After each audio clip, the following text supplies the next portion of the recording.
সাথে একটা নতুন রেসিপি শেয়ার করছি, সম্পূর্ণ নিরামিষ কচুর শাক।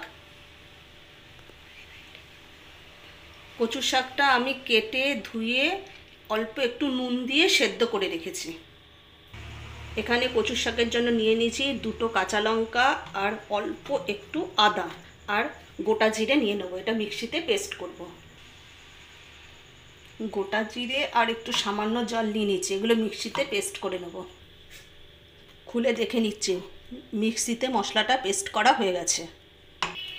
এখানে কচুর শাকের জন্য নারকেলগুলোকে কেটে ধুয়ে নিয়েছি, এগুলো মিক্সিতে পেস্ট করে নেব। এবার নারকেলটা এখন পেস্ট করা হয়ে গেছে, গ্যাসটা ধরিয়ে দেবো।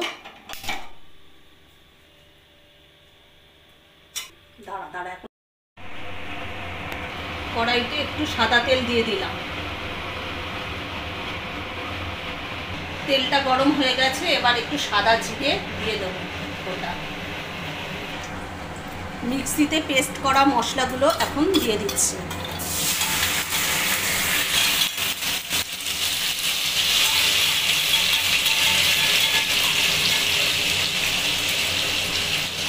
অন্যান্য মশলাগুলো দিয়ে দেবো।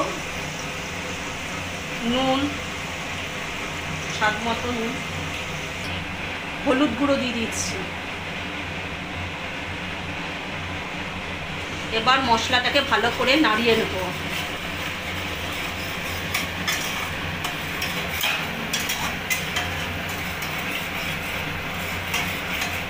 মশলা থেকে তেল ছেড়ে দিয়ে দিয়েছে, এবার কচুর শাকটা আমি এর মধ্যে দিয়ে দেবো।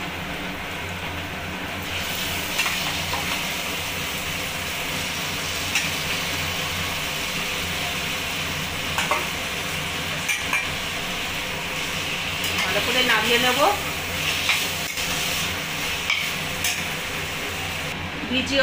ভিজিয়ে রাখা ছোলাগুলোকে আমি এখন দিয়ে দিচ্ছি। এখন ভালো করে নাড়িয়ে নেব।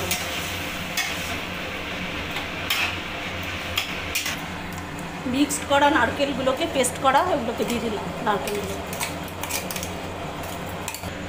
2টো ছেঁড়া কাঁচা লঙ্কা দিয়ে দিলাম, একটু গরম মশলা গুঁড়ো দিয়ে দিলাম। ভালো করে নাড়িয়ে নেব। একটু চিনি দিয়ে দিলাম, একটু ঘি দিয়ে দিলাম। এবার ভালো করে নাড়িয়ে নিলাম। একদম ভালো করে নাড়িয়ে একদম শুকনো করে নিতে হবে। কচুর শাকটা হয়ে গেছে, এবার আমি নামিয়ে নেব।